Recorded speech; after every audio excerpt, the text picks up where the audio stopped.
नमस्कार। आज हम कानून के दो बहुत ही जरूरी और दिलचस्प कॉन्सेप्ट्स को समझने वाले हैं। देखिए, किसी का रास्ता रोक देना और किसी को एक जगह पर कैद कर देना सुनने में शायद एक जैसा लगे, लेकिन कानून की नज़र में इन दोनों में जमीन आसमान का फर्क है। आज हम इसी फर्क को समझेंगे भारतीय दंड संहिता के दो महत्वपूर्ण अपराधों के जरिए, सदोष अवरोध और सदोष परिरोध। इनके कानूनी मायने क्या हैं, इनमें सजा कितनी है, सब कुछ एकदम आसान भाषा में जानेंगे। तो आज का हमारा जो मुख्य सवाल है वो है सदोष अवरोध व सदोष परिरोध की परिभाषा दीजिए तथा अंतर कीजिए, और अंग्रेजी में define and distinguish between wrongful restraint and wrongful confinement. चलिए इस सवाल के जवाब को ढूंढते हैं और एक एक करके इन दोनों कानूनी शब्दों की परतों को खोलते हैं ताकि आज के बाद इन्हें लेकर कोई भी कंफ्यूजन बाकी न रहे। सबसे पहले बात करते हैं सदोष अवरोध की, जिसे अंग्रेजी में कहते हैं रॉन्गफुल रिस्ट्रेंट। इसे भारतीय दंड संहिता यानी आईपीसी की धारा 339 में परिभाषित किया गया है। अगर इसे बिल्कुल आसान भाषा में समझें तो इसका मतलब है जब कोई एक व्यक्ति किसी दूसरे व्यक्ति को जानबूझकर किसी एक खास दिशा में जाने से रोकता है जहां जाने का उसे कानूनी हक है। यहाँ पर जो सबसे जरूरी शब्द है वो है एक विशेष दिशा, मतलब उसे पूरी तरह से कैद नहीं किया गया, बस एक तरफ जाने से रोका गया है। और हाँ, ये भी जान लीजिए कि नए भारतीय न्याय संहिता यानी BNS 2023 में अब इसी अपराध को धारा 145 में जगह दी गई है। तो किसी भी हरकत को सदोष अवरोध का अपराध मानने के लिए दो चीजों का होना बेहद जरूरी है। पहली, बाधा जानबूझकर यानी स्वेच्छापूर्वक लगाई गई हो। ये कोई गलती या हादसा नहीं होना चाहिए। जैसे मान लीजिए किसी की गाड़ी बीच रास्ते में खराब हो गई और ट्रैफिक रुक गया, तो ये सदोष अवरोध नहीं है। लेकिन अगर किसी ने दुश्मनी में अपनी गाड़ी किसी के घर के गेट के ठीक सामने पार्क कर दी ताकि वो निकल ही ना पाए, तो ये बिल्कुल सदोष अवरोध होगा। दूसरी शर्त यह है कि उस व्यक्ति को उस दिशा में जाने से रोका जाए जहां जाने का उसे कानूनी अधिकार है, जैसे कोई पब्लिक रोड या कोई ऐसा रास्ता जिसे इस्तेमाल करने का उसे हक है। चलिए, इस उदाहरण से ये कॉन्सेप्ट बिल्कुल साफ हो जाएगा। सोचिए, एक पब्लिक रास्ता है जहां से ब को जाने का पूरा अधिकार है।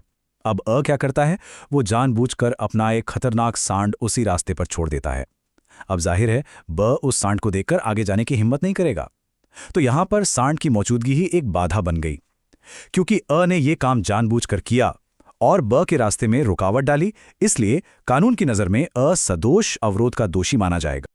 और ये बाधा सिर्फ कोई जानवर ही हो ऐसा जरूरी नहीं है, ये किसी भी तरह की हो सकती है।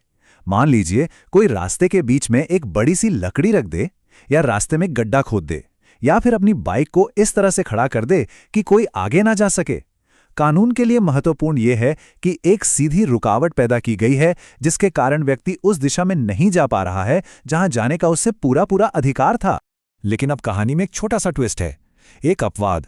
कानून ये भी कहता है कि अगर कोई व्यक्ति अपनी निजी जमीन या पानी के रास्ते पर किसी को आने से रोकता है और उसे पूरी ईमानदारी से ये लगता है कि ऐसा करने का उसे कानूनी अधिकार है, तो इसे अपराध नहीं माना जाएगा। यहाँ पर सद्भावनापूर्वक यानी गुड फेथ शब्द बहुत महत्वपूर्ण है। मतलब उसका इरादा किसी को परेशान करना नहीं है, बल्कि वो सिर्फ अपनी निजी संपत्ति के अधिकार का इस्तेमाल कर रहा है।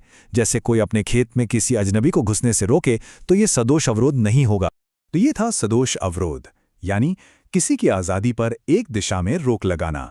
उम्मीद है यह आपको अच्छे से समझ आ गया होगा। अब हम इसके बड़े और ज्यादा गंभीर रूप यानी सदोष परिरोध की तरफ बढ़ेंगे। अगर आपको कानून को इस तरह आसान भाषा में समझना अच्छा लग रहा है तो इस प्रस्तुति को एक लाइक जरूर दें और आगे भी ऐसी जानकारी के लिए हमारे चैनल को सब्सक्राइब कर लें। चलिए अब समझते हैं सदोष परिरोध को, यानी रॉन्गफुल कन्फाइनमेंट। इसे आईपीसी की धारा 340 में बताया गया है। इसे आप सदोष अवरोध का अगला लेवल समझ सकते हैं। अगर सदोष अवरोध एक दरवाज़ा बंद करना है तो सदोष परिरोध पूरे घर को चारों तरफ से बंद कर देना है। इसमें किसी व्यक्ति को इस तरह से रोका जाता है कि वो एक तय सीमा से किसी भी दिशा में बाहर नहीं जा सकता। उसकी आज़ादी पूरी तरह से छीन ली जाती है। और नए भारतीय न्याय संहिता BNS 2023 में इस अपराध को अब धारा 146 के अंतर्गत रखा गया। सदोष परिरोध के लिए भी दो शर्तों का पूरा होना जरूरी है। पहली, इसमें सदोष अवरोध का होना तो तय है, मतलब किसी न किसी तरह की रुकावट तो है ही। लेकिन जो दूसरी और सबसे महत्वपूर्ण शर्त है वो ये है कि ये रुकावट ऐसी हो जो व्यक्ति को हर दिशा में जाने से रोक दे, मतलब उसे एक निश्चित सीमा के अंदर पूरी तरह से कैद कर दिया जाए। वो सीमा एक कमरा हो सकता है, एक मकान हो सकता है, या एक बड़ा सा मैदान भी हो सकता है जहां से बाहर निकलने के सारे रास्ते बंद कर दिए गए हों। ये उदाहरण सदोष परिरोध का एक बिल्कुल क्लासिक केस है। सोचिए, अ किसी बहाने से ब को एक ऐसे कमरे में ले जाता है जिसकी 4 दीवारें हैं और एक ही दरवाजा है, और फिर अ बाहर से उस दरवाजे पर ताला लगा देता है। अब ब क्या करेगा? वो पूरी तरह से उस कमरे में कैद हो चुका है। ना वो आगे जा सकता है, ना पीछे, ना दाएं, ना बाएं। उसकी व्यक्तिगत स्वतंत्रता का पूरी तरह से हनन हो चुका है। ये साफ साफ सदोष परिरोध का मामला है। ये उदाहरण और भी ज्यादा दिलचस्प है। ये दिखाता है कि किसी को कैद करने के लिए हमेशा दीवारों या तालों की जरूरत नहीं होती। यहां अ ने क्या किया? उसने ब के घर के सारे दरवाजों पर बंदूक लिए हुए आदमी खड़े कर दिए और उन्हें हुक्म दिया कि अगर ब बाहर निकलने की कोशिश करे तो उसे गोली मार दें। अब देखिए, ब को किसी ने छुआ तक नहीं, किसी ने कोई ताला नहीं लगाया, लेकिन गोली लगने का डर ही अपने आप में एक अदृश्य दीवार बन गया है, एक ऐसी सीमा जिसे ब पार करने की हिम्मत नहीं कर सकता।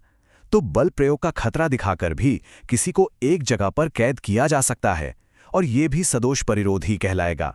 तो चलिए अब इन दोनों के बीच के सारे अंतरों को एक साथ एक नजर में समझ लेते हैं। पहला अंतर है कानूनी धाराओं का। अवरोध आईपीसी में 339 और बीएनएस में 145 है, जबकि परिरोध आईपीसी में 340 और बीएनएस में 146। दूसरा और सबसे बड़ा अंतर है रुकावट का। अवरोध में सिर्फ एक दिशा में जाने से रोका जाता है, जबकि परिरोध में हर दिशा में जाने से रोक दिया जाता है। तीसरा अंतर है स्वतंत्रता पर प्रभाव। अवरोध में आजादी का सिर्फ कुछ हिस्सा छीना जाता है, मतलब आंशिक हनन होता है, लेकिन परिरोध में आजादी का पूरी तरह से यानी पूर्ण हनन हो जाता है। चौथा, सजा का अंतर। जाहिर है, परिरोध ज्यादा गंभीर अपराध है तो सजा भी ज्यादा है।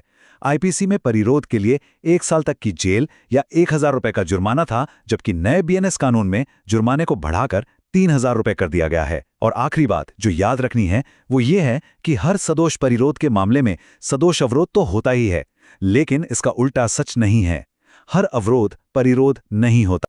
तो अंत में बस एक लाइन में अगर इन दोनों का सार समझना हो तो वो ये है: अवरोध मतलब एक रास्ता बंद, और परिरोध मतलब सारे रास्ते बंद।